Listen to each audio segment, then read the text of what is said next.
DJ Ferris. The Chicago, nigga. It's the real one. Hit me. Only one is pulling shit the fuck up. Let's get sports talk. Time for some PFT on Yahoo Sports. Peter King and Mike Florio looking at some of the biggest stories in the National Football League. And Peter King, one of the biggest stories so far this season, the performance of Cam Newton. Healthy, effective, and easily could have been 2-0 in what would have been a significant win at Seattle. They still have plenty of things to feel good about in New England. The question for today, how many teams should feel bad about the fact that they didn't pursue Cam Newton when he was available to be signed by anyone until just before the 4th of July holiday? See, I don't think there is one team that you could say, oh my God, they blew it. I will look at three teams, Mike, and I will say I think every one of them has a workable, somewhere between a workable and good quarterback situation. But what's the object of the game in the NFL? The object of the game is to get the best team you can 1-53. This was one of them mistakes certain teams made. You seen New England doing things they normally don't do, but they could do it now because they have a mobile quarterback. They do rollouts with Cam. If ain't nothing there, they know Cam can pull it down and run and get more yards. So now they can fizzle in some stuff in there in a playbook that they can have with a mobile quarterback. And he looked good through 2 games with the Patriots. You see how he just dropped back and stay in the pocket and hit them throws to Elliman and Harry. Like he's sitting there and he passing the football very well because he with a good coach and Belichick. Then he got a good coordinator that Daniels that's a good play caller. So it's working out for all three of them through 2 games.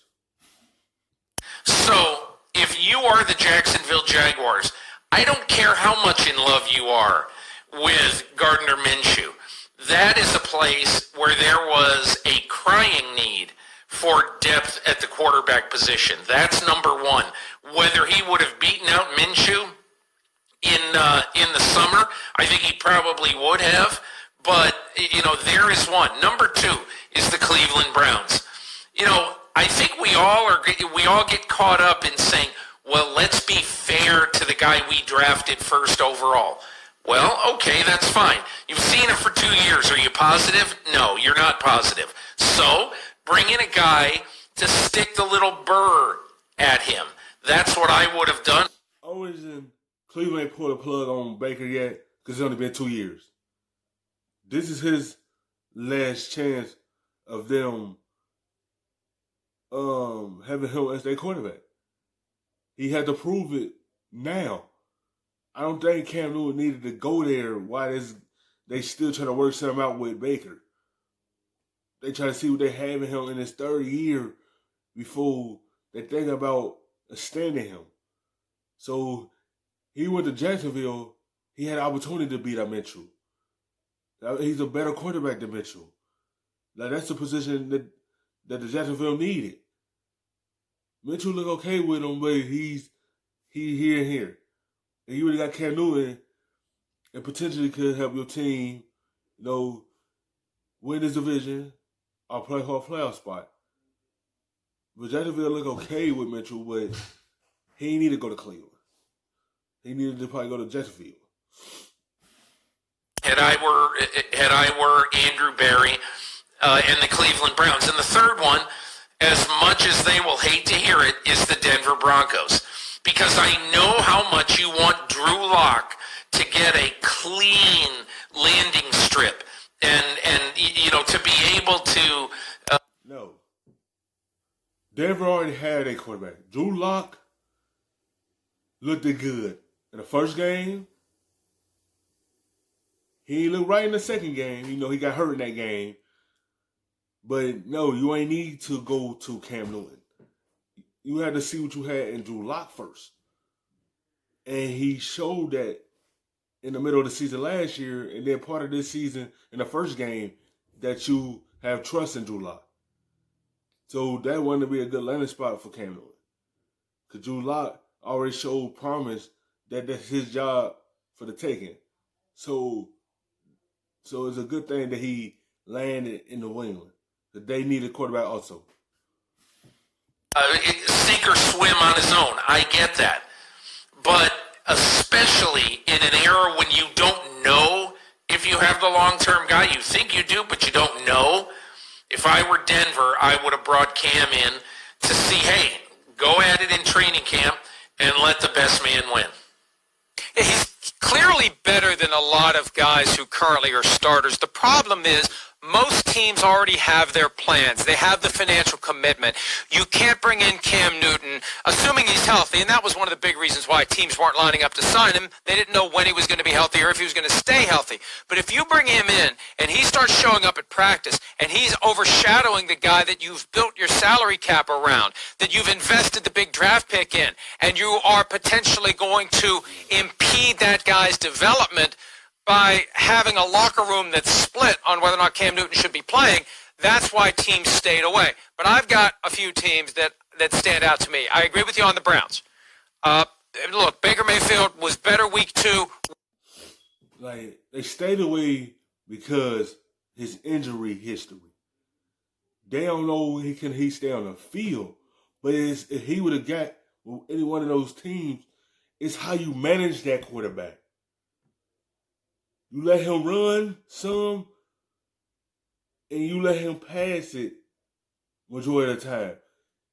Keep him out of harm's way, but you know he's going to run, and you're going to sprinkle that in your playbook. Like, you see him slide now, protecting himself. It's like you have to help him out also to keep him on the field. Week 1, he looked lost. There's a reason why Freddie Kitchens got fired, and one of the reasons is Baker Mayfield regressed badly last year. Cam Newton would be an upgrade, frankly. The Bears, instead of paying the money for Nick Foles and trading for Nick Foles, pay it to Cam Newton, let him compete with Mitchell Trubisky. He'd be the starter right now, and they'd probably still be 2-0, all due respect to Trubisky and the Bears. And also the Jets, right? Now, the question is, when do you throw Sam Darnold overboard? But again, this is a guy that was inherited by... That would be a bad situation for Cam Newton. If you see the Jets already struggling with Sam Darnold as their quarterback, and Cam Newton went to New York and struggled with him, they still had to work out their problems of figuring out how to put the right guys around Sam Darnold to help that team elevate. They don't have any wide receivers surrounding Sam Darnold to help him elevate his game. New England had more good wide receivers than the Jets. Edelman and Henry. They have two that you could potentially trust. You could trust Edelman. That's Mr. Reliable. And you see N'Keal Harry having a solid outing right now. Like, he had a good game in Seattle. He would have went to New York. That would have been a good fit for him. Adam Gase and Cam Newton right now a better quarterback. But the key is, was he healthy? But if you're the Jets and you have to deal eventually with Newton twice, you'd be better off having him as your quarterback instead of having to deal with him. He makes your offense better, and he gives you a better chance to contend with the Patriots. All 5 of the teams that we talked about, Mike, would not have had a big issue salary cap-wise, because it was obvious that Cam Newton was going to come in for not very much money. So I think in a football sense, any of those 5 would have been a smart place. Let me add a 6th one on the way out the door. Maybe the Panthers should have just kept Cam Newton after all. All due respect to Teddy Bridgewater, but they had Cam for $19 million. They're paying Teddy $22. Based on what I've seen so far, I'll take Cam. We'll see you next time, PFT on Yahoo Sports. Thanks for some of your time and have a great day.